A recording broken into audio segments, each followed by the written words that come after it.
Good evening. Tonight we are going to travel back slowly, not to a battlefield, not to a royal palace, not to a moment of great discovery. Instead, we are traveling to a quiet morning in colonial America more than 300 years ago, a time when the world moved at a different speed. A time when the first sounds of the day were not alarms, engines, or the endless noise of modern life.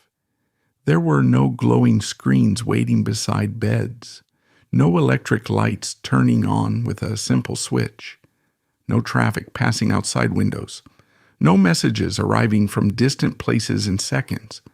There was only darkness, the gentle movement of air, the sound of wood settling inside a small house, and the slow arrival of another day. Imagine a small colonial village somewhere along the eastern coast of North America. Perhaps it is located near a forest. Perhaps it sits beside a quiet river. Perhaps a few wooden houses are scattered along a dirt road, surrounded by fields, gardens, and tall trees. The year might be somewhere in the early 1700s.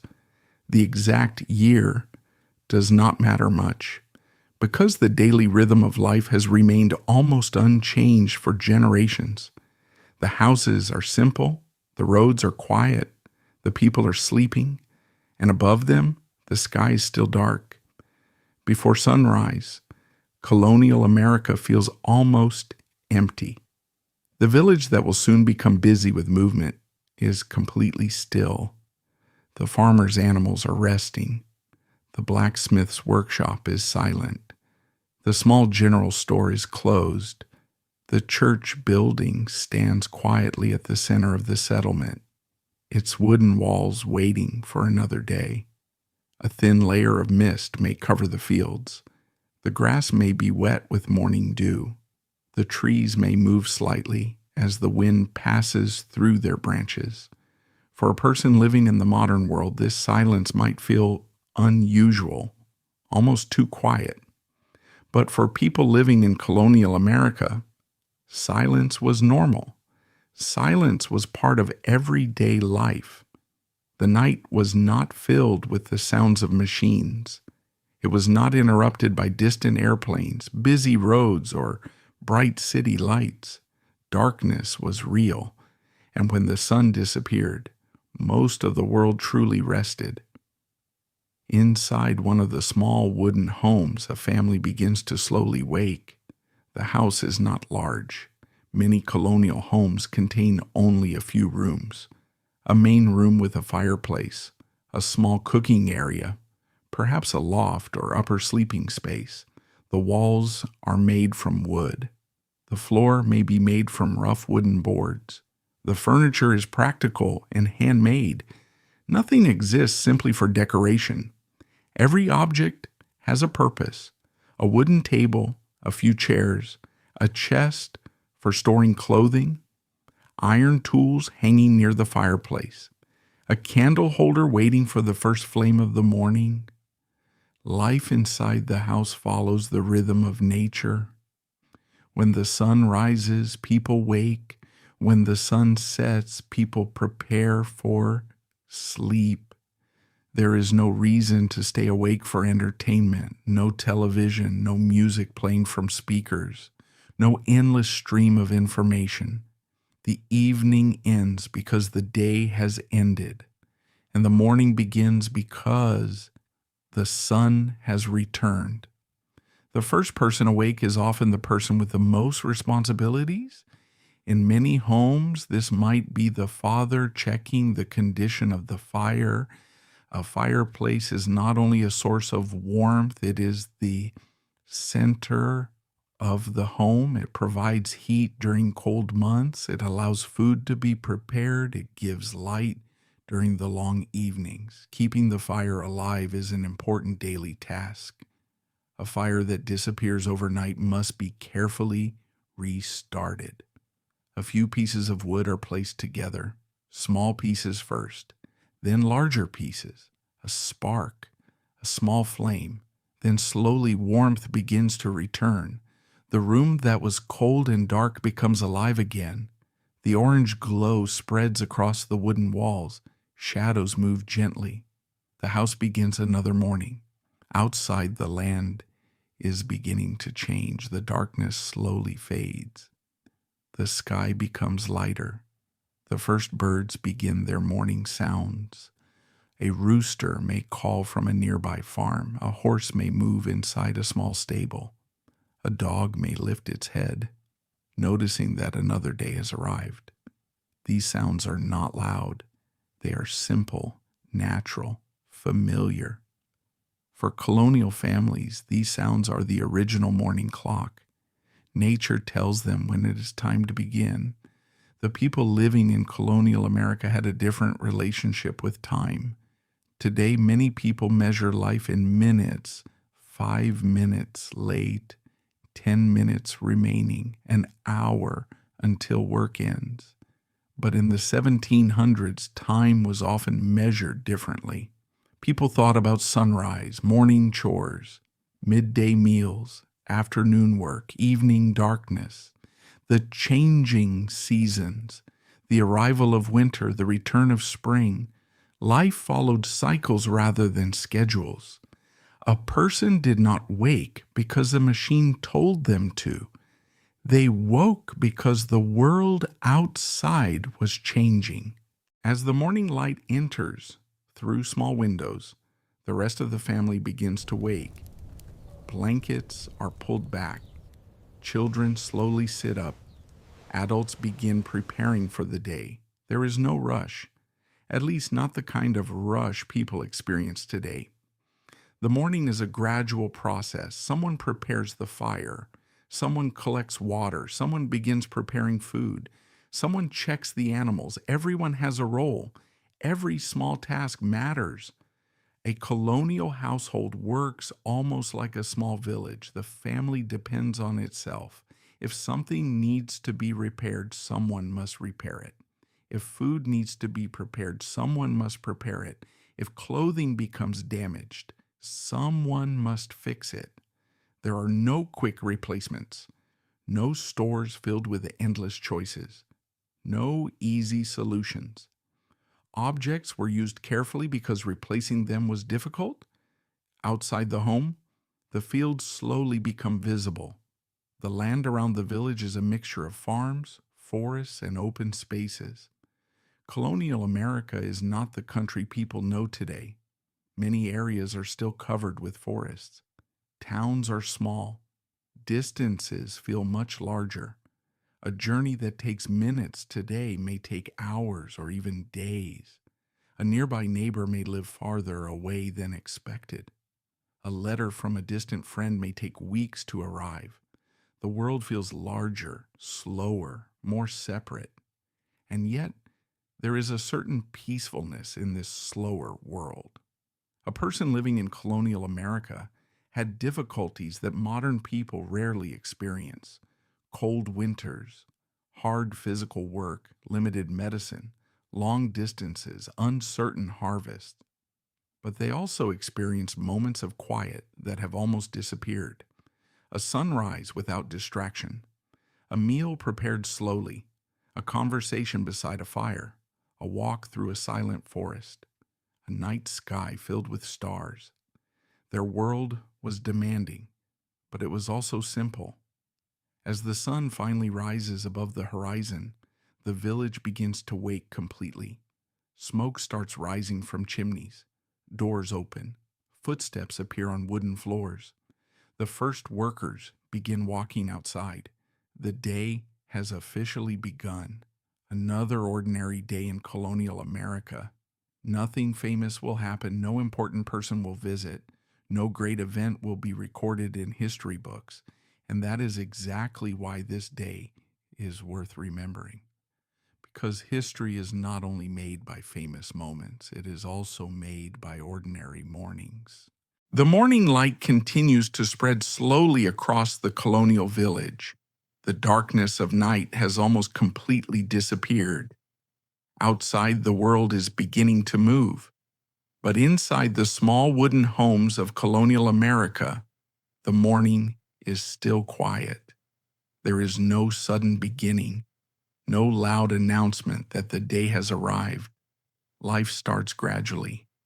A little warmth from the fireplace, a little light coming through the small windows, a few quiet footsteps across wooden floors. The house slowly comes back to life. For a family living in colonial America 300 years ago, the home was not just a place to sleep. It was a place where almost everything happened. It was a kitchen, a workplace, a dining room, a place for learning, a place for conversation. And during the long winter months, it was often the entire world family knew. A colonial home was usually much simpler than the houses people live in today. There were no separate rooms for every purpose, no large kitchens filled with modern appliances, no bathrooms with running water, no closets filled with hundreds of clothes. Instead, every space had to be used carefully. A typical colonial house might have one main room on the first floor. This room was the heart of the home. The fireplace stood as the most important feature. Near it, people cooked meals, warmed themselves, repaired tools, and spent evenings together. The furniture around the room was simple: a wooden table, a few chairs, a bench, a storage chest, perhaps a small shelf holding plates, cups, and cooking items. Everything was made to last. Everything had a story. The first feeling many people would notice inside a colonial home would be the cold. Modern houses protect people from the outside world. Thick walls, central heating, insulated windows, electric systems, keeping temperatures comfortable. But colonial homes were much closer to nature. When winter arrived, the cold could be felt everywhere. The wooden floors could feel icy beneath bare feet. The corners of rooms remained dark and chilly. The windows allowed cold air to enter. Even near the fireplace, warmth was not always everywhere. A person could stand close to the fire and feel comfortable while the other side of the room remained cold. Living in a colonial home meant learning how to accept discomfort. People adjusted their habits around the weather. They wore layers of clothing. They gathered near the fire. They planned work around the seasons. The house itself changed with the year. As the family wakes, one of the first tasks is preparing the home for another day. The fire must be maintained. The ashes from the previous night must be moved. Fresh wood must be added. This simple task takes time. Wood cannot simply appear beside the fireplace. Someone must have collected it. Someone must have chopped it. Someone must have carried it inside. A warm home depends on many hours of work done before. This was true for almost everything in colonial life. Comfort required effort. A warm room, a cooked meal, clean clothing, fresh water. All of these things depended on human hands. Near the fireplace, the kitchen work begins. A colonial kitchen is very different from a modern one. There are no electric ovens, no refrigerators, no microwaves, no machines, making preparation easier. Cooking is a slow process. A person must understand fire. They must know how much heat is needed. They must know when food is ready. They must prepare ingredients by hand. A simple breakfast may require many steps: grinding grain, mixing ingredients, heating water, preparing bread, cooking over flames. Nothing happens instantly. Food is created slowly. While breakfast is being prepared, other members of the family begin their morning tasks. Children wake and prepare themselves. But childhood in colonial America is different from childhood today. Children are part of the household work. They learn by watching adults. A young child might carry small pieces of wood, help collect vegetables, feed chickens, sweep the floor, bring water. Older children may have more responsibilities. They are not separated from the daily needs of the family. Life teaches through participation. A child learns because they help. Water is another important part of the morning routine. For many colonial families, water does not come from a faucet. There is no simple movement of a handle. Water must be collected. A person may walk to a nearby well, spring, or stream. The distance might not be far, but every trip matters. Every bucket must be carried. Every drop has value. Water is used carefully for drinking, cooking, cleaning animals. Many small activities depend on having enough water. The simple act of getting water is part of the daily rhythm. The bedroom areas of colonial homes are also very different from modern bedrooms. Sleeping spaces are usually practical. Beds are often handmade from wood. Mattresses may be filled with materials such as straw, feathers, or other natural materials. Blankets provide warmth. Families may share sleeping spaces, especially in smaller homes. Privacy is limited. The idea of everyone having their own bedroom is uncommon. The home is a shared space. Family members live closely together. They hear each other. They work together. They depend on each other. Morning sunlight now enters through the windows. The candle that helped provide early light may no longer be needed. Candles were valuable. They required materials and time to produce. People did not waste them. A modern person may leave lights on without thinking. But in colonial America, light itself was something to manage. A candle represented work. Someone had created the wax. Someone had shaped the candle. Someone had saved it for use. Even small things carried importance. The walls of the home quietly hold many sounds. The crackling of burning wood, the movement of cooking tools, the footsteps of family members, the opening and closing of wooden doors, the voices of people beginning their day. These sounds are ordinary. They would not be recorded in history books. But they were the sounds of everyday life, the sounds of thousands of homes across colonial America. For many people living in the colonies, the home was a place of preparation. Before stepping outside into the world, people depended on their homes.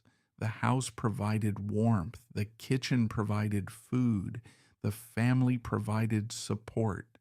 The morning inside the home created the foundation for everything that came afterward. A farmer could not work without a meal. A craftsman could not work without tools. A child could not learn without guidance. The simple routines inside the house supported the entire community. By now, the colonial village is fully awake. Smoke rises gently from chimneys. Animals move around farms. People begin walking along dirt paths. The day's work is waiting. But before leaving the comfort of the home, the family shares a quiet moment. A warm meal, a few words, a plan for the day. Nothing dramatic, nothing extraordinary, just ordinary life. And ordinary life is often where history becomes most interesting. The colonial home is now fully awake. The fire is burning steadily. The morning light has entered through the small windows. Outside, the village is beginning another ordinary day. But inside the home, one of the most important parts of the morning is taking place. Breakfast. Today, breakfast is often something quick. A person may grab food while walking out the door, a cup of coffee, a piece of toast, something simple before a busy schedule begins. But in colonial America, meals followed a different rhythm. Food was not something separate from daily life. Food was daily life. Preparing a meal was a process. Eating a meal was a moment to gather. And almost everything on the table represented hours of work. A colonial breakfast table would look very different from a modern breakfast table. There would be no colorful boxes of prepared foods, no packaged snacks, no refrigerators filled with food collected from distant places. Most families ate what they could produce themselves or what they could obtain from nearby communities. The food depended on the season, the location, the family's resources, and the work they were able to do. A family living near the coast might have access to fish. A farming family might rely on grains, vegetables, and livestock. A family near forests might use wild plants and animals available nearby. The land shaped the meal. Before breakfast could be eaten, someone had already spent time preparing it. This was one of the biggest differences between colonial life and modern life. People rarely thought of food as something that simply appeared. They understood the work behind every meal. Bread did not begin as bread. It began as grain. The grain had to be grown, harvested, collected, ground into flour, mixed with other ingredients, prepared, and finally cooked. A simple piece of bread carried the effort of many people and many hours. The colonial kitchen was usually one of the busiest places in the home. It was not a clean, modern space with smooth surfaces and automatic appliances. It was a working area. There was heat from the fire, smoke from cooking, the smell of wood burning, the sound of iron pots moving, the movement of hands preparing ingredients. Cooking required experience. A person needed to understand the fire. Too much heat could ruin food. Too little heat could leave food unfinished.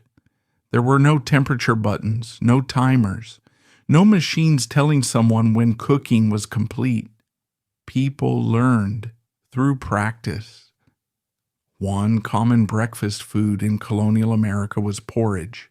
Simple grains cooked with water or milk could provide energy for a long day of work. It was not a luxurious meal. It was practical, filling, reliable. A farmer heading into the fields needed food that could provide strength.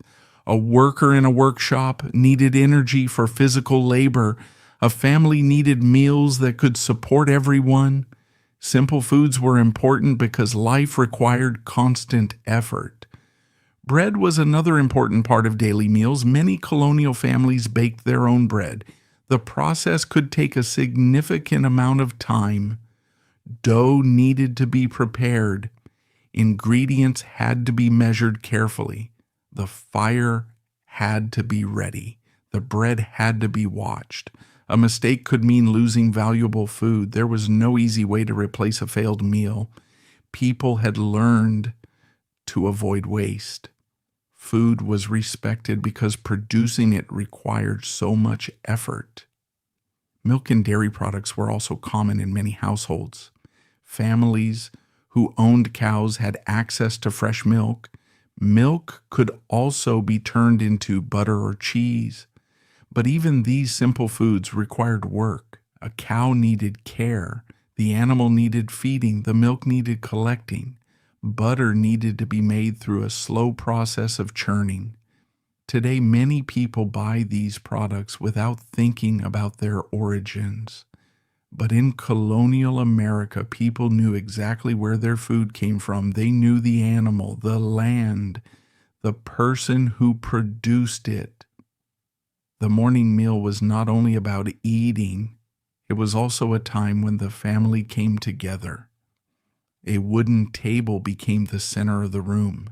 Family members sat together. They shared food. They discussed the day ahead. A farmer might talk about the weather. Someone might mention work that needed to be completed. Children might listen quietly while learning from adults. There was no background noise, no distractions. The conversation itself was part of the meal. The pace of eating was also slower. People did not usually hurry through meals. There was less reason to rush. The day had its own natural rhythm. After breakfast, work would begin. But the morning meal was a small pause before that work, a moment of warmth, a moment of connection, a moment when the family could sit together. Drinks were also different from what many people know today. Tea was common in many colonial homes, especially among those who could afford it. Coffee became increasingly popular over time. But these drinks were not always everyday items for everyone. They could be valuable. They could represent trade connections with distant parts of the world. A cup of tea was connected to ships, merchants, and international trade routes. Even a simple drink could connect a small colonial home to a much larger world. Not every colonial family experienced the same breakfast. Life was different depending on wealth and location. Some families had more variety. Others lived with fewer choices. Some households had access to many foods. Others depended heavily on what they could grow themselves. Colonial America was not one single experience. It was thousands of different lives happening at the same time, but one thing was common. Food required effort. Meals required planning. Survival required preparation. After breakfast, the table would not simply disappear into another room. The work continued. Dishes needed cleaning. Tools needed returning. Leftover food needed storing. Nothing was wasted. A household depended on organization. Every item had a place. Every task had a purpose. The morning meal was only one part of a much larger system of daily work. Imagine sitting quietly in that colonial kitchen. The fire gives a gentle warmth. The smell of fresh bread fills the room. The wooden table shows signs of years of use. Outside, birds move through the trees. A horse walks somewhere in the distance. The village slowly continues waking. There is no hurry. No constant noise, no endless information, only a family beginning another day. Breakfast in colonial America may seem ordinary. It may seem too simple. But ordinary moments are often the ones that reveal the most about history. Kings and battles are remembered. Important dates are written down. But history is also found here, in the small kitchens, at the wooden tables, beside the fireplaces, with families sharing a quiet meal before beginning their work. 300 years ago, this was not a special morning. It was simply breakfast. The morning meal is finished. The wooden bowls are empty. The last warmth from the breakfast fire remains in the room. Outside, the sunlight has climbed higher into the sky. The quiet village of colonial America is now fully awake. Doors open. Footsteps move along dirt paths. Smoke rises from chimneys. Animals begin their daily routines. And slowly people leave their homes to begin the work that keeps their families and communities alive. 300 years ago, work was not something separated from life. There was no clear boundary between home and job. The home was often a workplace. The land was a workplace. The workshop was a workplace. Almost every person contributed in some way. Daily survival depended on constant effort. For many colonial Americans, the most important work began outside. The fields waited, the gardens waited, the animals needed attention. A farmer's day was connected directly to the natural world. The weather could decide everything. A sunny day could help crops grow. A storm could damage months of effort. A cold winter could determine whether a family had enough food. Farmers did not simply work with the land. They lived according to it. Walking outside in the morning, a colonial farmer would enter a world that looked very different from modern farms. There were no large machines moving across fields. No tractors, no automated systems, no engines making the ground shake. Most work was done by human hands and simple tools. A person's strength mattered, experience mattered, patience mattered. A farmer needed to understand the soil, the seasons, the behavior of animals, the signs of changing weather. Knowledge was passed down through generations. The morning often began with animals. Before working in the fields, farmers needed to care for the creatures that supported the household.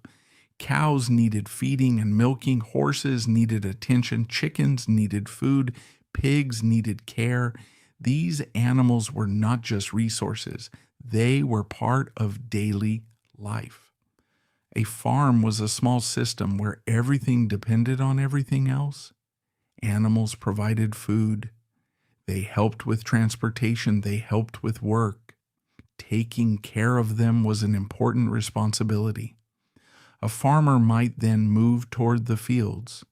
The tools were simple: a wooden handle, a metal blade, a basket, a wheelbarrow. Tools were valuable because they required skill to create and repair. A broken tool was not something easily replaced. A person could not simply order a new one. The tool had to be fixed, maintained, used carefully. Many objects in colonial America lasted for years because people treated them with care. The pace of farm work was steady. There was no need for constant speed. There was only the understanding that the work needed to be completed. A farmer might spend hours preparing soil, planting seeds, removing weeds, checking crops. The same movements repeated again and again. To someone watching today, the work might appear slow, but this slow rhythm was normal. The repetition itself was part of life. While many men worked outside, women in colonial homes also carried enormous responsibilities. The idea that household work was easy would have been completely incorrect. Managing a home required skill, planning, and physical effort. Women prepared meals, made clothing, preserved food, cared for children, maintained household supplies, produced many items that modern families simply purchase. A colonial household depended heavily on this invisible work. Clothing was one example of this. Today, clothing can be replaced quickly. A person can visit a store and buy something new. But in colonial America, clothing required time. Fabric needed to be produced, wool or flax needed preparation, threads needed spinning, materials needed weaving or sewing. A piece of clothing represented many hours of labor. Because of this, people repaired clothing repeatedly. A shirt could be patched, a dress could be adjusted, a coat could be passed down. Nothing was easily thrown away. Children also had their own responsibilities. A colonial child's day was not completely focused on play. Children learned by helping. A young child might collect small pieces of wood, carry items, help in the garden, feed animals, assist with simple household tasks. Older children often took on greater responsibilities. They learned the skills they would need as adults. Life itself was the classroom. Not everyone worked on farms. Colonial villages also depended on skilled craftsmen. These workers provided important services for the community. The blacksmith, the carpenter, the wheelwright, the shoemaker, the tailor. Each person had a role. A village could not function without these specialized skills. The blacksmith's workshop was one of the most recognizable places in a colonial settlement. Inside, the sounds were different from the quiet homes nearby. Metal striking against metal, the movement of tools, the heat of the forge. A blacksmith created and repaired items people depended on: nails, hinges, tools, horseshoes, household objects. The work required strength and careful attention. A small mistake could ruin a piece of valuable metal. The carpenter worked with another essential material, wood. Colonial America had forests full of trees, and wood was everywhere. Houses were built from wood. Furniture was made from wood. Tools often contained wood. Barrels, doors, and many everyday objects required carpentry skills. A carpenter understood how to shape natural materials into useful things. The village itself was connected by these workers. A farmer needed a blacksmith. A carpenter needed a farmer. A family needed a tailor. A craftsman needed food. Communities survived because people depended on one another. Life was local. Most things needed to be produced nearby. As the morning continues, the sounds of the village become more noticeable. The rhythm of work fills the air, the sound of an axe cutting wood, the movement of animals, the voices of neighbors, the occasional sound of a hammer from a workshop. But compared to modern life, it remains peaceful. There are no engines, no traffic, no constant background noise. The sounds are created by people and nature. For many colonial Americans, work was physically demanding. The body was the main tool. Hands became stronger through daily tasks. People became skilled through repetition. A person's abilities were built over years. There was less separation between learning and doing. You learned because you had to. You improved because mistakes had consequences. But there was also a certain satisfaction in completing simple tasks. A repaired tool, a finished piece of furniture, a successful harvest, a warm meal prepared for the family. Small achievements mattered. People measured progress differently, not by numbers on a screen, not by emails completed, not by meetings attended, but by real things they could see and touch. By late morning, colonial America is fully alive. The fields are active. The workshops are open. The homes continue their quiet routines. Everyone has a responsibility. Everyone contributes something. It is an ordinary day, a day that would never appear in a history textbook. But these ordinary days created the foundation of colonial society, because before there were famous leaders, before there were important events, there were ordinary people waking up each morning and doing their work quietly, patiently, one task at a time. The afternoon has begun to settle over the colonial village. The morning rush has passed. The first important tasks of the day have already been completed. The animals have been cared for. The fields have been checked. The household fires are burning. The village is now moving through the steady middle part of the day, a time when people continue the work that keeps life going. There are no sudden changes, no dramatic moments, just hundreds of small tasks being completed one after another. This is the rhythm of colonial America, a world where almost everything people used had to be created, repaired, or maintained by human hands. Today, many objects appear simple because they are easy to replace. A broken chair can be replaced. A damaged shirt can be thrown away. A tool can be ordered and delivered. But 300 years ago, things worked differently. Objects were valuable, not only because of their cost, but because of the effort behind them. A wooden table was not just a table. It represented the tree that was cut, the wood that was shaped, the hours of work required to create it. A pair of shoes was not just clothing. It represented leather preparation, careful cutting, and skilled hands.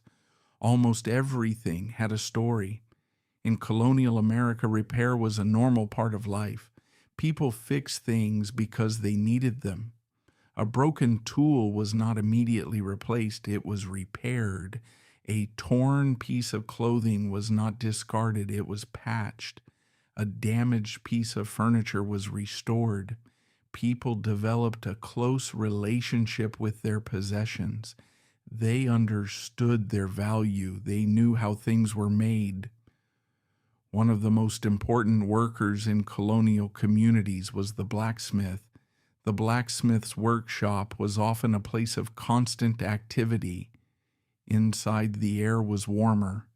The sound of metal could be heard, a hammer striking against iron, the movement of tools, the heat of the fire, the smell of smoke. The blacksmith worked with one of the strongest materials available, iron. But iron could be shaped when heated, and the blacksmith understood how to transform it. A blacksmith created many objects needed for everyday life: nails for buildings, tools for farmers, hardware for doors, metal parts for wagons, horseshoes for animals, small household items. The work required patience. A piece of metal could not be rushed. The blacksmith had to know when the iron was ready. Too cold, and it would not change shape. Too hot, and it could become damaged. The skill came from years of practice. Nearby, another important worker might be shaping wood, the carpenter. Wood was one of the most important materials in colonial America. It was everywhere. Homes were built from wood, furniture was built from wood, tools often used wood, storage containers were made from wood. The carpenter turned natural materials into objects people used every day. A carpenter's workshop would have a very different atmosphere. The smell of fresh cut wood, the sound of hand tools, wood shavings covering the floor, pieces of unfinished furniture waiting to become something useful. There were no large machines creating identical products. Each item was shaped individually. Small differences showed the human hands behind the work. A colonial shoemaker also played an important role. Shoes were not cheap items that people constantly replaced. They required skilled work. Leather needed preparation. Patterns needed cutting. Pieces needed stitching. A good pair of shoes could last a long time if cared for properly. The shoemaker was someone the community depended on. A person's ability to travel and work depended partly on their shoes. Clothing production was another major part of colonial life. Before modern factories, much clothing was made at home. The process began with raw materials: wool from sheep, flax plants for linen, cotton from distant regions. These materials needed preparation before becoming fabric. Spinning, weaving, cutting, sewing, every step required time. Inside many colonial homes, women spent countless hours producing and maintaining clothing. The work was quiet, often unnoticed, but essential. A family's clothing represented planning and labor. A winter coat could take many hours to create. A simple shirt required careful work. Clothing was cared for because it could not easily be replaced. Food preservation was another important daily skill. Without modern refrigeration, families needed other methods to keep food available. Meat could be salted, fruits could be dried, vegetables could be stored. Crops harvested during warmer months needed to last through colder seasons. Preparing food for the future was part of everyday life. A family was always thinking ahead. The colonial pantry was a symbol of preparation. Inside might be stored grains, barrels, jars, dried foods, preserved items. These supplies represented security. A full pantry meant a family had planned well. A difficult winter could become dangerous without enough stored food. The garden was another important area around many colonial homes. Gardens provided vegetables and herbs. They required constant attention. Seeds needed planting, plants needed care, weeds needed removing, harvest needed collecting. A garden was not simply decoration, it was part of survival. Even cleaning and maintaining the home required regular work. Floors needed sweeping, fireplaces needed attention, tools needed organizing, water needed carrying, supplies needed checking. A household stayed comfortable only because people continuously worked. There was always something waiting to be done. One interesting part of colonial life was that many people developed a wide range of skills. A person might farm, repair tools, build simple objects, and help neighbors. Specialization existed, but many people needed to know how to do basic tasks themselves. Knowledge was practical. A person's abilities directly affected their quality of life. The afternoon continues quietly. The blacksmith works near the fire. The carpenter shapes wood. The farmer moves through the fields. The homemaker continues preparing and organizing the household. Children learn by watching. The village continues through countless small actions. Nothing seems extraordinary, but everything matters. From a modern perspective, colonial life may appear slow, and in many ways it was. But slow did not mean empty.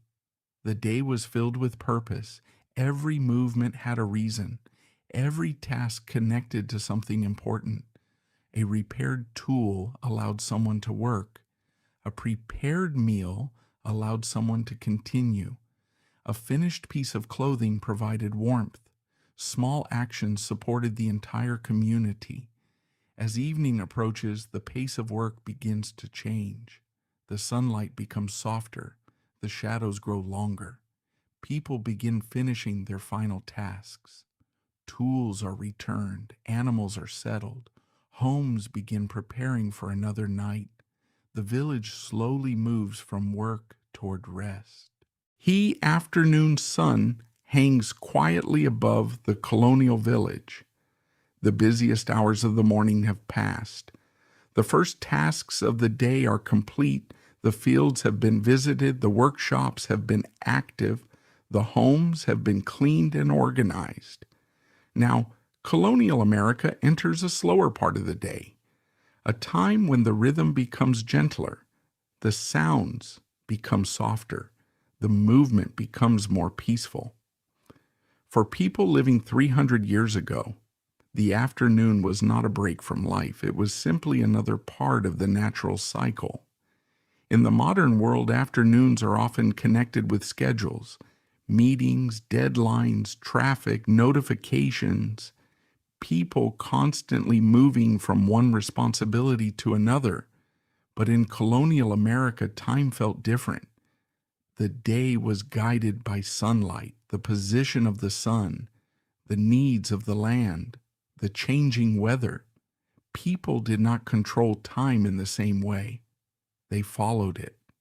By afternoon, many workers had already spent several hours using their strength. A farmer who started before sunrise had already walked through fields, cared for animals, and completed difficult physical tasks.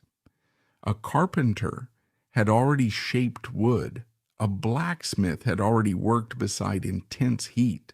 A person working inside the home had already prepared meals, cleaned, repaired, and organized. The afternoon brought a natural slowing, not because work was finished, but because people understood their own limits. One important part of the afternoon was the midday meal. The timing and size of meals depended on the household. Some families had a larger meal in the middle of the day. Others ate more simply. The food was usually practical, designed to provide energy, designed to use what was available. A meal might include bread, vegetables, meat when available, soup or stew, seasonal foods from gardens and farms. Nothing was wasted. A colonial meal was closely connected to the land. During summer, families might enjoy fresh vegetables. During autumn, they prepared foods that could be stored. During winter, meals depended more heavily on preserved supplies. The seasons shaped the table. A person's diet changed throughout the year. There was no expectation that every food would always be available. People accepted the natural limits of their environment. The afternoon meal was also a social moment. Family members gathered around the same wooden table. They talked about the day. They discussed weather. They shared small pieces of news. In a world without instant communication, conversation was important. People learned what was happening through personal connections. A traveler arriving in town, a neighbor sharing information, a letter brought from another place. Stories moved from person to person. After eating, there might be a brief period of rest. Not everyone had the opportunity for long relaxation. Life still required work, but small moments of rest were valuable. Someone might sit near the doorway. A person might drink water in the shade. A worker might pause before returning to their tasks. Rest was not considered wasted time. It was part of maintaining strength. The afternoon landscape of colonial America was peaceful. Fields stretched across open land. Trees moved gently in the wind. Animals grazed nearby. Smoke continued rising from distant chimneys. A person standing outside could see far into the distance. The world felt spacious. Travel during the afternoon was also different. A short journey today could have been a serious trip in colonial times. Roads were difficult. Transportation was slower. Many people traveled by walking, horseback, or wagon. A journey required planning. Weather mattered. Distance mattered. A person could not simply leave and expect everything to be easy. The horse was one of the most important forms of transportation. Horses helped people travel. They helped move goods. They helped connect communities. But horses also required care, feeding, cleaning, shelter, attention. Transportation depended on living creatures, not machines. Wagons were another important part of colonial movement. A wagon could carry supplies, crops, tools, and people, but traveling by wagon was not always comfortable. Roads could be rough, mud could slow progress, hills could make travel difficult. Every journey required patience. The afternoon was also a time when children explored their surroundings. Children in colonial America experienced a world filled with natural spaces. They might walk near streams, collect small objects, play simple games, help with chores, learn about plants and animals. Their environment itself became a teacher. A child growing up in colonial America learned many things through observation. They learned when crops were ready. They learned how animals behaved. They learned how weather changed. They learned the skills of adults around them. The afternoon light continues to move across the colonial village. The fields are quieter now. The workshops continue their steady work. The homes remain warm with the gentle glow of fireplaces. And somewhere along the dirt roads near the wooden houses and open fields, children are moving through their own small world. A world without screens, without electronic toys, without the endless entertainment that fills modern childhood. A childhood shaped by nature, family, responsibility, and imagination. When we imagine children living 300 years ago, it is easy to picture a life that was completely different from today, and in many ways it was. Children in colonial America grew up in a world where they were closely connected to the daily work of adults. They were not separated from the responsibilities of life. From an early age, they learned that every person in the household had a role. The family worked together, everyone contributed. A child's day usually began much like an adult's day. They woke with the household. They experienced the same sounds, the same morning light, the same warmth from the fireplace. There was no separate world designed only for children. The home was shared, the work was shared, the experiences were shared. Children learned by being part of everyday life. Young children often started with small tasks. A child might help carry small pieces of wood for the fire. They might gather vegetables from a garden. They might feed chickens. They might help clean simple household items. These tasks were not only about getting work done, they were lessons. Children were learning how the world around them worked. A child growing up in colonial America understood where things came from. They knew that food required effort. They knew clothing required skill. They knew homes required maintenance. They saw adults creating and repairing things. They watched, they copied, they learned. Knowledge was passed from one generation to the next. Play was still an important part of childhood. Children found ways to have fun with what was available.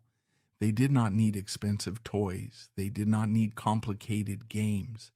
The natural world provided endless possibilities.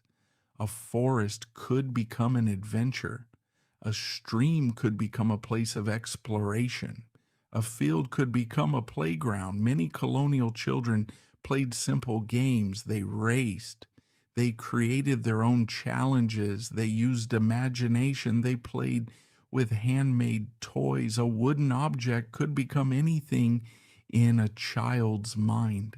A stick could become a tool. A field could become a kingdom. A small space could become an entire world. The lack of modern entertainment meant children developed patience and creativity. They learned to create their own activities.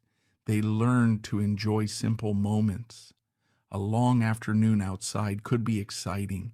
A walk through the woods could become memorable. A conversation with siblings could become a game. But childhood in colonial America was not always easy. Children face responsibilities at younger ages. Life required practical skills. Families needed everyone's help. A child's education was often connected to survival. Learning was not only about books, it was about becoming capable. Education in colonial America varied greatly. Some children had access to formal schooling, others learned mostly at home. A child's education depended on location, family circumstances, and available opportunities. In some communities, small schools existed. These schools were often simple buildings. A single teacher might teach several children of different ages. A colonial classroom looked very different from a modern school. There were no computers, no bright posters covering the walls, no large collections of educational materials. Students often used simple tools. Paper was valuable. Ink was carefully used. Books were limited. Learning required attention and patience. Reading was considered an important skill. Books were not as common as they are today. A family might own only a few. Because books were valuable, people treated them carefully. A child learning to read was gaining access to a world of information. Letters, stories, religious texts, practical knowledge. Writing was also a skill that required practice. Paper was not something to waste. Children learned carefully. They copied letters. They practiced words. They developed handwriting slowly. The process required patience. Many children also learned a trade or skill from their families. A child whose parent was a farmer might learn farming. A child in a craftsman's family might learn that craft. Skills were often passed down through generations. A family's knowledge became a child's inheritance. The sun is slowly disappearing behind the fields. The golden light of afternoon has faded. The long shadows of trees stretch across the dirt roads. The sounds of the village begin to soften. The farmer has returned from the fields. The craftsman has placed away his tools. The children have finished their outdoor activities. And one by one, the wooden doors of colonial homes begin to close. The busy part of the day is ending. Now comes one of the quietest and most important moments in colonial life, the evening. For families living in colonial America, evening was a time of returning home, returning to warmth, returning to family. The house that had been a place of preparation and work during the morning now becomes a place of comfort. The fireplace becomes the center of life once again. Its glow fills the room. Its warmth pushes away the cold. Its gentle sound creates a peaceful atmosphere. A colonial evening was very different from the evenings people experience today.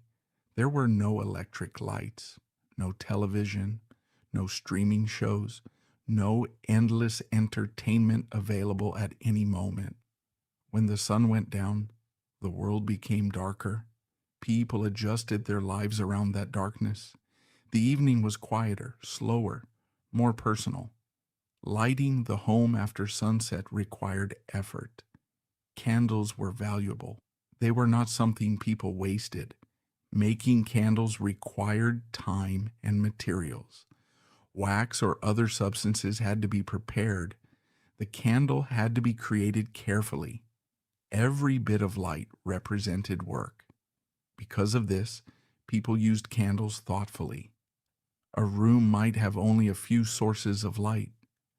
The shadows remain part of the evening. Imagine entering a colonial home after sunset. The first thing you might notice is the warmth. Outside, the air has become colder. The darkness has covered the fields. But inside, the fireplace creates a small circle of comfort. The wooden walls glow softly. The family gathers nearby. The day's work is finished. For a short time, there is rest. The evening meal was often a simple one. Families ate what was available. Food depended on the season, the harvest, the household supplies. A meal did not need to be complicated to be meaningful.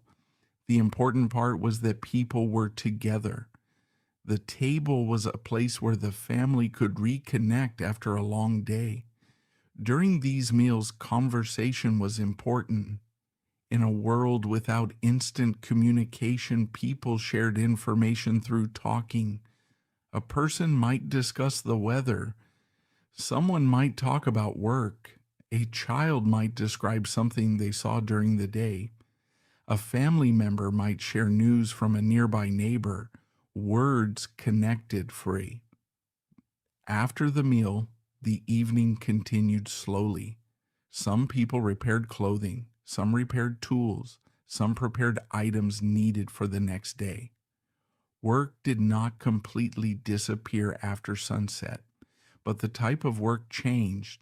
The movement became calmer. The tasks became smaller. For many women, evening could include sewing and mending. Clothing required constant care. A torn sleeve, a loose thread, a damaged piece of fabric. Small repairs extended the life of clothing. Sewing by candlelight required patience. The work was quiet. The hands moved carefully. Men might also use the evening for small repairs. A tool might need attention. A piece of equipment might need fixing. The next day's work often depended on preparation done the night before. Colonial life required thinking ahead. The fireplace was not only useful, it was also a place of gathering. Before modern entertainment, people created their own moments. They told stories. They remembered past events. They shared family history. Older generations passed knowledge to younger ones. A story spoken beside a fire could be remembered for many years.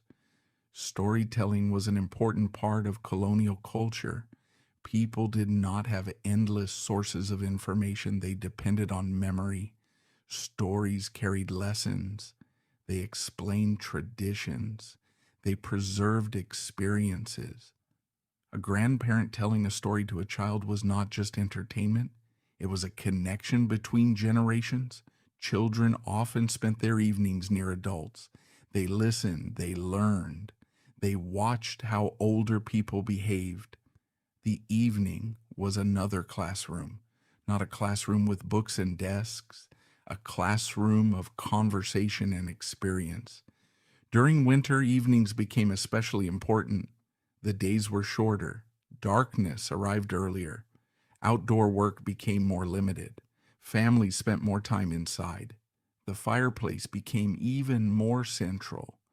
The home became a small world surrounded by cold and darkness. Outside, the colonial village would become almost completely silent.